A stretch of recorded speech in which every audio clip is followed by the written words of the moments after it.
Sometimes a couple friends get bored during a late night Discord call, and what better to quell that boredom than with some analog horror videos?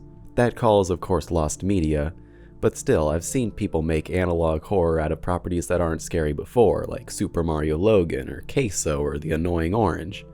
But that's nothing compared to the absolute horror of more current creations of the modern day. I, of course, can only be talking about analog horrors that have room to do some fine analysis, like I have here, and like I've done in the past. So that is of course why this next part was a long time coming. These analog horror videos are the scariest thing I've seen in a while, but something truly horrifying is the idea that my personal information is out there for the taking. To quell that fear, I have this video's sponsor, Aura. The modern day is a very insecure time to be online with data breaches happening left and right. These data breaches greatly sabotage our privacy while data brokers make millions off of it. With Aura, I can see which data brokers are buying and selling my personal information, and I can send opt-out requests to all of them in a single click. Opt-out requests which they are legally required to abide by, even if they try to obscure that process as much as possible. Another feature I really like about them is their VPN, which was greatly helpful in researching content which was not available to my location in the US with my banned movies iceberg. Aura helps keep my data away from any bad actors looking to do anything unsavory. Online privacy is important to me, and it probably is to you too, which is why my link, aura.com/woodcat, is in the description where you can start your 2-week free trial today and see who's selling your data. Breaking the rules of what prompted this video is actually a digital horror video that's going for more of the Vibing Leaf style, which uses Gorilla Tag as its launching point. Vibing Leaf, of course, is a creator who's able to pump out content using distortions of properties familiar to us. Many people seem to lump them in with the analog horror crowd, even though most of their creations don't fall under that umbrella, even if their videos still can invoke a uncanny feeling in the viewer. But onto the video though. This isn't Gorilla Tag starts with some gameplay from Gorilla Tag with some text on screen to replace commentary that a YouTuber would normally give, which is quite reminiscent of videos that people would make about Minecraft back during its first wave of popularity in the early 2010s, and it's even paired with low-quality royalty-free music to further that immersion. The only thing to break that said immersion though is the fact that the default CapCut font is the one that's being used on screen, but that's a nitpick at best. We start with some exposition about the player having just found this cool mobile port of the game from a YouTuber, which is the fixing to be quite the creepypasta intro. It then shows the channel on screen which led the player to the copy, which is really looking like one of those videos with a virus link in the description. But without further ado, they proceed to start playing the game. The loading screen of the game is a little disconcerting, flaunting its price tag of free and title of Gorilla Game and not Gorilla Tag like was advertised. The saturation seems to be cranked up and the brightness turned down. It's quite minimalist in its execution, but hey, at least it's not so try-hard as being something like Sonic.exe. And the music isn't extremely try-hard either, it's just a slightly distorted ambient piece. The starting screen has the start button suspended over a Vibing Leaf style image of a Gorilla Tag gorilla with hyper-realistic teeth and hollowed out eyes. The face itself reminiscent of an early AI image.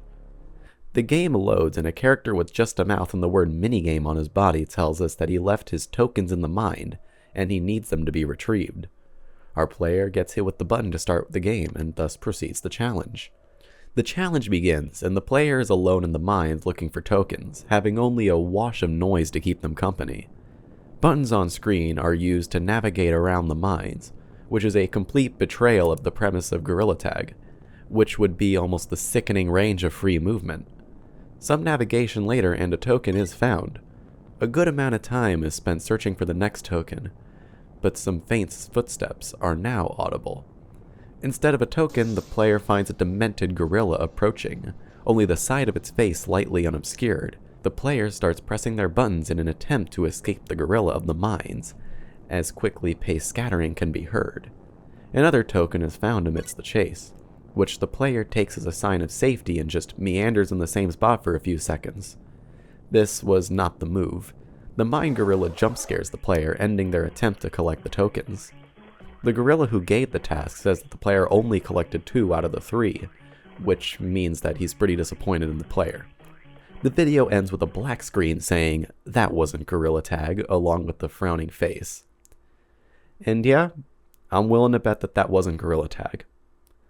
The creator was really going for more of a creepypasta vibe than an analog horror vibe, and I could maybe see younger me getting creeped out by this, like if I were particularly young. I think what this video goes to show us though is that the cheesy, scary story about a corrupted video game will never leave us, even if that genre of story has passed its peak popularity. And don't get me wrong, I don't mean any hate to this creator. He gave me a taste of what it was like to watch some creepypastas back when I was like 9-10 years old. And being only 13 years old, he's got more talent than most people his age, and I do hope he keeps creating stuff. I personally just couldn't help but talk about the novelty of someone making something so reminiscent of the creepypasta era, but doing it with Gorilla Tag, any flubs in that process aside. The video really shows us the lesson that downloading free games from sketchy YouTube videos can be dangerous, because those games could just be horror games in disguise. That's the only problem that could be had with those games. I'll be real, I don't really know shit about Labubus, nor am I really into the performative guy culture at all. I know that they're these little dolls that people have because small ugly things are all the rage with a certain sect of people, but I guess they've generated enough buzz that someone made an analog horror series out of their existence. The first episode of this multi-part analog horror series begins with a static effect being placed over an ad for Labubus, with music from the game Granny being played over it. The ad plays for a decent amount of time until we reach a scene of the store with attendees looking down at something and screaming. The screaming is repeated a few times as the ad is stuttering, which is then followed up by a static screen. The static clears and all we can really see is the attendees from before, but now they've taken on a demonic appearance in their screaming in agony. We then get a little more exposition as to how this analog horror works. A reverse song is being said to repeat the name of Labubu, but then the Mesopotamian king of disaster Pazuzu fades on screen as the song starts to repeat sounds more similar to Pazuzu, which is of course likening Labubus to the bringer of plagues and disasters, which sounds about right. Static plays again to bring us to the last scene of a Labubu turning demonic, while people are screaming in the background. But why do the people scream? Do they hate performative men? Do they hate consumerism? Or is the Labubu an even greater figure of evil than was previously thought? A jump scare plays to conclude part 1. Part 2 is far less subtle. Red tinting on the blacks and whites, analog static, and reversed audio to greet the video. The base video is another ad. A good 50 seconds of that ad plays and static finally comes to interrupt it. A PSA plays telling us that on July 4th, 2025, that local authorities were contacted due to a disturbance of loud and high-pitched laughter coming from a condo in the neighborhood. And then the broadcast shows us some photos of evidence that was found when police arrived. Photo 1 shows us a dead guy in what looks like a bedroom or gaming/streaming room with blood splattered everywhere, a notable wound on the man's side, and a splatter from his head. So this was clearly not a suicide. Oh my god, are you still talking about the dead? Photo 2 shows us a splatter of blood all over the man's collection of Labubus. Photo 3 showing a piece of flesh on one of his mint-in-boxed packaged Labubus. The word "help" being written in his blood on the packaging. This was clearly an urgent time if he ruined the mint status of his product by writing on it with his blood. The PSA then says one slide at a time, "Don't buy Labubus." This is then followed by the jump scare from part 1. Part 3 starts in the same way of video 2, but slightly different ad. After 40 seconds of ad, we get a picture of Labubu against a background, while a song with seemingly reversed vocals is singing about Labubus, much like in the first one. Static plays, and we're greeted with the sightly image of a Labubu cut in half, its organs being the only thing connecting the two pieces. And this is all accompanied by a sound of panic in the crowd, who are probably being tortured by the Labubus that have been shown to be a demonic presence. Whatever force has killed the consumer in episode 2 and the attendees from episode 1 has not restricted its wrath to just humanity alone. Given this Labubu was not likened to the demonic entity of Pazuzu, the evil and demonic Pazuzu Labubus must have done something about that. A lo-fi warning from PopMart plays us, giving us some reminders about purchases. The first being that they don't accept returns, which is already quite a demonic policy from a company like them. The second reminder is that they don't accept harassment of their staff, which is fair, but the third reminder is the really scary part, being that they are not responsible for injury or death. Static then comes and switches the third to a more boilerplate reminder that they're not responsible for any stolen or lost merchandise. End video 3. The last part I want to talk about in depth starts with about 20 seconds of ad with static filtering, and then it speeds up, and the Labubu on screen turns demonic and disemboweled as people scream in the background. We then get hit with a PSA telling us that evidence is being held by police, being the 3 photos from episode 2. And 10 days after the first Labubu murder, July 14th, another man's hollowed out corpse is found with a Labubu. He had just received a package from PopMart 1 day before his death. One of the officers decided to open the package, and now we get to see the body cam footage. Explore with us has really fallen off. As he takes the tape off, a song starts playing, and in the box the cop is horrified to see an evil, dark nightmare shadow Labubu. We do a static cut to just the floor with the box tipped over, and then another static cut to the Labubu out of the box, who then jump scares the camera.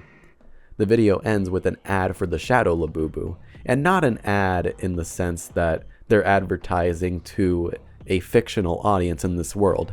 This is a legitimate ad for the shadow Labubu from this series, and it's supposed to make people feel so inclined to click a link in the description box below, which is a Mercari link to the shadow Labubu. The whole series was an ad for a $600 shadow Labubu. The store shoppers were looking down at that shadow Labubu and they paid the price. The collector received the shadow Labubu and was murdered. The hollowed out dude was also killed by the demonic presence, and so was the cop. There's a part 5, but it's hardly worth commenting on. A collector gets killed by his collection, that's about it. It's hard to tell if in this video is a new collector and the creator just reused the set, or if this is footage of part 2's collector getting killed. I just find it insane that a man really made a whole analog horror series as an ad for this shadow Labubu, and that's fucking dedication to the bit. Was the analog horror series good? No, but given it was all made in service of advertising this shadow Labubu on Mercari, I don't think that was the main purpose behind this series. Why MrBeast Haven't Respawned Analog Horror is a video that came out closer to all the drama around him last year, which was mostly spurred on by the videos made by Dogpack404. And I won't be going too deep into the MrBeast drama because this is a video about analog horrors and not outdated YouTube drama. This is, of course, the video that's been getting reposted all around meme pages around Instagram and Twitter and all that shit. And so what better than to figure out what the hell this video is. We start off on a program where Jimmy MrBeast Donaldson is giving viewers advice on how to be YouTubers, which is something that MrBeast has been quite known for doing, especially after the success that he has seen on YouTube. The program makes an attempt to represent MrBeast's real-world views on YouTube, saying that there needs to be an obsession and dedication to maintaining one's YouTube channel in order to succeed, and that the grind must never stop, so eventually success can be met. Which is a slightly less nuanced explanation of YouTube success than is accurate of MrBeast's worldview, but, you know, given the man has said he has panic attacks whenever he doesn't upload, that sounds about right. The podcast host just takes this as gospel, though, because he knows what he really has MrBeast there for. The host prefaces the question with its trending nature and asks, "Why haven't you given a public response for the ongoing allegation?" I'm sorry. Why haven't you give a public response for the ongoing allegation? A brand deal for Feastables has been suspended below the podcast that flaunts the sale code The Silent Beast 099. A nod to the fact that at the time, MrBeast was notoriously dodging the Dogpack allegations so that he could prepare a proper response that would allow him to deal with the allegations legally. The brand deal stays scrolling across the screen as an interference hits the broadcast, which blacks out the screen. The program lights up again for a split second, just enough to see that MrBeast has taken a more sinister appearance, with most of his face being obscured by shadowing except for his smile, which can be recognized without even seeing the face it's attached to. The podcast host, Allison McFly's photo has been completely blacked out, representing the fact that for asking questions that only the brave would ask, he's either been killed or cancelled in some way. The interference continues, showing the date May 7, 2024. May 7th is MrBeast's birthday, and for that occasion he gave away 26 Teslas because he was turning 26. The significance to this broader narrative I can't say for certain, but my guess would be that in the narrative it's him doing good deeds to clear his name. At that point in time, the Dogpack videos hadn't come out yet though there were still rumors that were unfavorable to MrBeast. And we're hit with another scene with the same aesthetics of the podcast, but notably is not the podcast due to the lack of branding. MrBeast is having a conversation with an entity whose identity is unknown. The unknown tells him your current strategy is working fine, but the platform demands a boost from you, and we have an idea in mind. MrBeast only really has to ask what the idea is, to which the broadcast cuts out and seems to skip to the unknown amidst their explanation, saying, "You will know when it happens. What you need to do is keep silent and make the perfect response afterwards. Remember, a little bit of rumor doesn't hurt." Assuming this still takes place on May 7, 2024, the unknown is referring to the slight rumors that were circulating at the time, which predates the Dogpack videos. A little bit of rumor doesn't hurt someone at MrBeast's size, but then the video shows what the unknown was referring to when it was talking about future events to test him. The video made by Dogpack404 titled, "I worked for MrBeast. He's a fraud." The video ends there, which leaves it pretty open-ended, especially since at the time MrBeast had not responded to the allegations yet. The analog horror piece is essentially putting on a story that MrBeast has been instructed to stay silent no matter the allegations. Giving the instructions is a being larger than him, who can only reasonably be assumed to be YouTube itself, given their concern about the platform. Leaving it without resolution gives more room to theorize. MrBeast killing a podcast host for asking the hard-hitting questions is a sustainable strategy, sure, but when the allegations are too big to just be swept under the rug, murder is no longer the answer and a more organized response is required. The line, "Remember, a little bit of rumor doesn't hurt," was both a reassurance to MrBeast, who at the time only had that much thrown at him, but it was also a piece of instruction given Dogpack used to work for him. MrBeast could easily spread rumors about Dogpack, such as stuff about his conduct at work, or that he was only saying stuff like this to be vindictive. Spreading rumors like that could serve to discredit Dogpack without tackling the meat of the allegations. Now, whether he did that in the real world, I don't know too much about the MrBeast response afterwards to really know about that, and whether that's what he actually ended up doing, that's kind of irrelevant since this is just kind of a piece trying to make a character profile of MrBeast based on the Dogpack videos. Now, am I reading too far into this obvious meme video? Like, objectively, yes, but I still find it pretty fun to try and extract the greater meaning from these memes. You know, I never really liked trying to analyze literature back in high school, but doing the ass pull shit that I do right now is admittedly pretty fun.